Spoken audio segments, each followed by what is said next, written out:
Hello students, welcome on my YouTube channel बनाल science and this is me Gyanu Modi. तो चलिए शुरू करते हैं आज का टॉपिक। और धमाकेदार टॉपिक है। यहाँ हम लोग work done by internal forces पे डिस्कशन करेंगे, ठीक है। तो चलिए आज का शुरू करते हैं सुहाना सफ़र। तो सबसे पहली बात की कंसिडर कर रहे हैं हम लोग, यहाँ क्या कंसिडर कर रहे हैं, दो पार्टिकल है, पार्टिकल 1 और पार्टिकल 2 है किसी सिस्टम में, है ना। एक सिस्टम है, जैसे यहाँ बना हुआ है ये सिस्टम, हाँ, रेक्टेंगुलर सिस्टम है। इसके अंदर मान लीजिए दो पार्टिकल है, एक पार्टिकल है पार्टिकल 1 और दूसरा पार्टिकल है पार्टिकल 2, ठीक है। तो अब क्या कह रहा है, ये रहा पार्टिकल 1 और ये रहा हमारा पार्टिकल 2। एक ऑब्जर्वर यहाँ खड़ा है, आप हो सकते हैं, मैं हो सकता हूँ, कोई भी हो सकता है। ये एक ऑब्जर्वर खड़ा है ग्राउंड पे और सपोज़ कीजिए, मान लीजिए कि ये जो पार्टिकल 1 है, यह जो है अप्लाई कर रहा है F21 फोर्स। ये जो पार्टिकल 1 है ना, ये वाला पार्टिकल, ये क्या कर रहा है इस पार्टिकल पे, यानी पार्टिकल 2 पर जो है ना, एक फोर्स लगा रहा है किस तरफ, लेफ़्ट की तरफ। सपोज़ मान लीजिए कुछ ऐसा हो रहा है, तो लेफ़्ट की तरफ ये फोर्स लगा रहा है, ठीक है। अब जो है ये लग रहा है, अब जो है पार्टिकल 2 जो है, मान लीजिए कि ये पार्टिकल 2 क्या करेगा, ये पार्टिकल 2, ये जो फोर्स लगा रहा था पार्टिकल 1, जो इस पार्टिकल 2 पे फोर्स लगा रहा था, ये है F21 फोर्स लेफ्ट की तरफ। तो ये मान लीजिए एक्शन फोर्स है, थोड़ा देर के लिए मान लेते हैं। तो पार्टिकल 2 जो है ना, वह क्या लगाएगा इस पार्टिकल 1 पे, तो यह लगाएगा एक रिएक्शन फोर्स F12। हाँ, ये रिएक्शन फोर्स लगाएगा। क्योंकि एक्शन राइट से लेफ्ट की तरफ लग रहा है, तो ये किधर से किधर लगेगा, लेफ्ट से राइट की तरफ लगेगा ये रिएक्शन फोर्स। क्योंकि एक्शन और रिएक्शन दोनों सेम मैग्नीट्यूड के होते हैं, लेकिन डायरेक्शन क्या होता है, अपोजिट होता है न्यूटन्स थर्ड लॉ के अनुसार। तो ये पार्टिकल 2 अप्लाई करेगा F12 फोर्स किस पर, इस पार्टिकल 1 पर, है ना, लेफ्ट से राइट की तरफ। चलो, तो यही न्यूटन थर्ड लॉ कहता है एक्शन। तो न्यूटन थर्ड लॉ के अनुसार हम कह सकते हैं कि ये हो गया हमारा कौन सा फोर्स, ये हो गया हमारा रिएक्शन फोर्स और ये हो गया हमारा एक्शन फोर्स। तो हम कह सकते हैं रिएक्शन फोर्स बराबर होगा एक्शन फोर्स की, ठीक है। लेकिन डायरेक्शन क्या होगा, अपोजिट होगा। जो डायरेक्शन इस रिएक्शन फोर्स का होगा उसका उल्टा होगा, यानी निगेटिव होगा एक्शन फोर्स का डायरेक्शन। बस यही कह रहे हैं। ये इक्वेशन 1 हो गया। इसको हम क्या मान लिए, ये इक्वेशन को हम लोग मान लिए इक्वेशन 1, ये जो इक्वेशन है, ठीक है। अब आगे बढ़ते हैं। अब हम लोग देखते हैं कि ये जो सिस्टम है ना, इसको डिस्प्लेस कर दिए, कुछ डिस्टेंस यहाँ से जो है डिस्प्लेस करके इधर ले गए, ठीक है। किसके रेस्पेक्ट में, इस ऑब्जर्वर के रेस्पेक्ट में। ये जो ऑब्जर्वर ग्राउंड है, इसके नज़रिए से अगर देखा जाए तो इसका कुछ डिस्प्लेसमेंट हुआ यहाँ से यहाँ, ठीक है। तो इस हिसाब से हम कह सकते हैं ये ऑब्जर्वर के अनुसार, इस ऑब्जर्वर के अनुसार जो ग्राउंड पे खड़ा है, इसके अनुसार पार्टिकल 1 का जो डिस्प्लेसमेंट होगा, ये रहा हमारा पार्टिकल 1, इसका डिस्प्लेसमेंट कितना होगा, तो इसका डिस्प्लेसमेंट होगा x1। ये जो x1 डिस्प्लेसमेंट है, यहाँ से ले करके यहाँ तक डिस्प्लेस हो गया ये पार्टिकल 1, यही हुआ x1 डिस्प्लेसमेंट। किसके अनुसार ये हुआ, इसके अनुसार, ये जो ऑब्जर्वर खड़ा है। अब जो है इसी ऑब्जर्वर के अनुसार पार्टिकल 2 का डिस्प्लेसमेंट कितना हुआ, इस पार्टिकल 2 का डिस्प्लेसमेंट x2 हुआ, ये x2। तो पार्टिकल 2 जो है x2 के थ्रू जो है डिस्प्लेस हो गया, ठीक है। अब हम आगे बढ़ते हैं। तो पार्टिकल 1 जो है x1 के थ्रू डिस्प्लेस हुआ, पार्टिकल 2 x2 के थ्रू डिस्प्लेस हुआ। तो अब मान लीजिए कि जो वर्क डन है इंटरनल रिएक्शन फोर्स के द्वारा, वह W12 है। ये जो इंटरनल रिएक्शन फोर्स है F12, ये क्या है, रिएक्शन फोर्स है। तो इस रिएक्शन फोर्स के द्वारा जो वर्क करना पड़ा, वह कितना वर्क करना पड़ा, मान लीजिए W12 करना पड़ा। W12 क्या हुआ, ये रिएक्शन फोर्स के कारण वर्क हुआ। तो हम कह सकते हैं ये जो वर्क होगा W12, ये जो रिएक्शन फोर्स के द्वारा वर्क होगा, ये क्या होगा, ये होगा reaction force vector dot product dot displacement vector. यानी कि इस ये रिएक्शन फोर्स के कारण जो है इस पर जो ये लगा रिएक्शन फोर्स F12, ये रिएक्शन फोर्स कौन लगा रहा है, ये पार्टिकल 2 लगा रहा है इस पार्टिकल 1 पे। तो इसके कारण ये पार्टिकल 1 जो है कितना डिस्टेंस कवर किया, तो ये x1 डिस्टेंस के थ्रू जो है डिस्प्लेस हो गया। कौन, ये पार्टिकल 1। वही यहाँ लिखा गया कि ये जो वर्क किया गया है इस रिएक्शन फोर्स के द्वारा, तो ये रिएक्शन फोर्स वेक्टर लिख दिए, dot product dot displacement produced in particle 1 वो है x1। क्लियर। अब जो है मान लीजिए कि वर्क डन जो किया जाएगा इंटरनल एक्शन फोर्स के द्वारा। हाँ, ये तो हो गया इंटरनल रिएक्शन फोर्स। अब आता है कि ये इंटरनल एक्शन फोर्स कितना वर्क किया, तो ये इंटरनल एक्शन फोर्स जो है ये किस पर लग रहा है, ये लग रहा है पार्टिकल 2 पर, पार्टिकल 1 के द्वारा। तो ये इंटरनल एक्शन फोर्स, और जब हम इस x2 का जो डिस्प्लेसमेंट यानी पार्टिकल 2 का जो ये डिस्प्लेसमेंट हुआ, इस दोनों का जब डॉट प्रोडक्ट निकालेंगे ना, तो हमको वर्क निकल जाएगा जो इस एक्शन फोर्स F21 के द्वारा जो वर्क किया गया। ठीक है। तो ये जो भी डिस्प्लेसमेंट हो रहा है किसके रेस्पेक्ट में हो रहा है, इस ऑब्जर्वर के रेस्पेक्ट में जो ग्राउंड पे है। यानी ये जो भी वर्क हम निकाल रहे हैं ये किसके रेस्पेक्ट में निकाल रहे हैं, ये निकाला जा रहा है इस ऑब्जर्वर के रेस्पेक्ट में। यानी फ्रेम ऑफ रेफरेंस यहाँ क्या हो गया, ये ऑब्जर्वर हो गया जो ग्राउंड पे खड़ा है। यानी ये वाला वर्क और ये वाला वर्क, ये दोनों वर्क एक्शन के द्वारा जो रिएक्शन के द्वारा जो वर्क हुआ और ये जो एक्शन के द्वारा जो वर्क हुआ, दोनों वर्क किसके अनुसार निकाला गया है, इस ग्राउंड पे खड़े ऑब्जर्वर के अनुसार। क्योंकि इसमें जो डिस्प्लेसमेंट इस्तेमाल हुआ है वो किसके रेस्पेक्ट में निकाला गया है, इस ऑब्जर्वर के रेस्पेक्ट में जो ग्राउंड पे खड़ा है ना, उसके हिसाब से डिस्प्लेसमेंट x1 और x2 हो रहा है, पार्टिकल 1 और पार्टिकल 2 का। तो कैलकुलेशन इस तरह से हम आगे बढ़ा रहे हैं। तो टोटल वर्क जो होगा किसके द्वारा, इस इंटरनल एक्शन रिएक्शन फोर्सेस के द्वारा, वह मान लिए कि वह W है, कैपिटल W। और ये कैपिटल W जो है ये क्या होगा, ये होगा जो वर्क डन हुआ रिएक्शन फोर्स के द्वारा और जो वर्क डन हुआ एक्शन फोर्स के द्वारा। दोनों को जब जोड़ेंगे ना तो ये हो गया total work due to internal action reaction forces.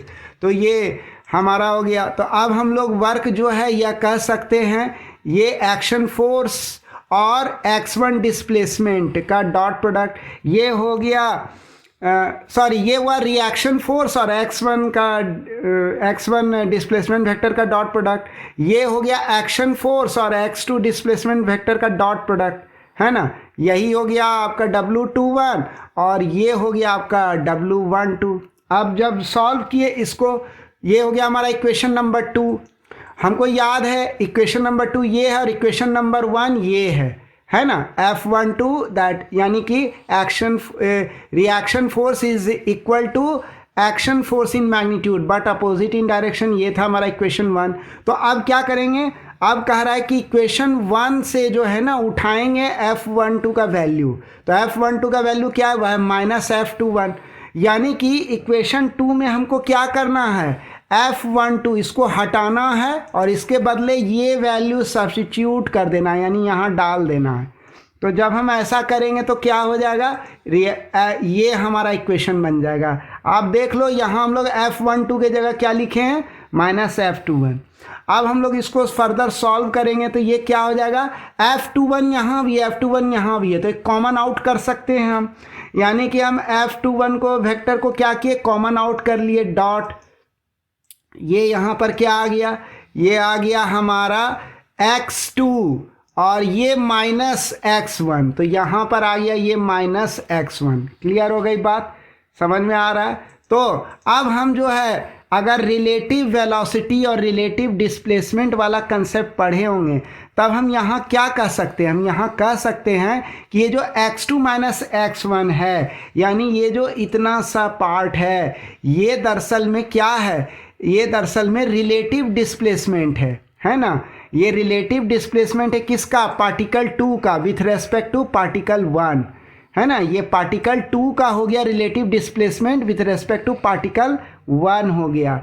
तो इसका मतलब हम क्या कह सकते हैं, इसका मतलब हम कह सकते हैं कि हम लोग जो कैलकुलेशन का जो शुरुआत किए थे, कहाँ से किए थे, हम लोग वर्क डन निकाले थे इंटरनल एक्शन रिएक्शन फोर्स का, किसके रेस्पेक्ट में, ऑब्जर्वर के रेस्पेक्ट में, जो कि ग्राउंड पे खड़ा है। इस ऑब्जर्वर के रेस्पेक्ट में हम लोग कैलकुलेशन को शुरू किए थे।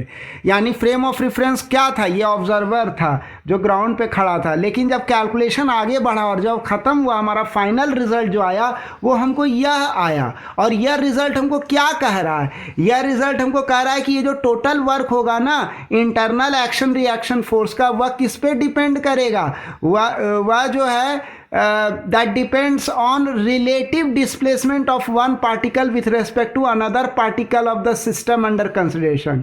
यानी कि इस सिस्टम के भीतर जो हम लोग ये एक पार्टिकल 2 और पार्टिकल 1 जो कंसिडर किए थे, इसके ये जो रिलेटिव डिस्प्लेसमेंट है ना, एक पार्टिकल के रेस्पेक्ट में दूसरे पार्टिकल का जो रिलेटिव डिस्प्लेसमेंट है वो एक्चुअल में आ रहा है। यहाँ वही ना हो रहा है, यहाँ क्या हो रहा है, एक पार्टिकल यानी पार्टिकल 2 का रिलेटिव डिस्प्लेसमेंट दे रहा है यहाँ पार्टिकल 1 के रेस्पेक्ट में। तो ये रिलेटिव डिस्प्लेसमेंट एक पार्टिकल का दूसरे पार्टिकल के रेस्पेक्ट में है, ये वाला इतना सा पोर्शन, और ये है हमारा फोर्स, है ना। तो इन दोनों को जब डॉट प्रोडक्ट करेंगे तो हमको क्या मिलेगा, टोटल वर्क निकल जाएगा by internal action reaction force, है ना।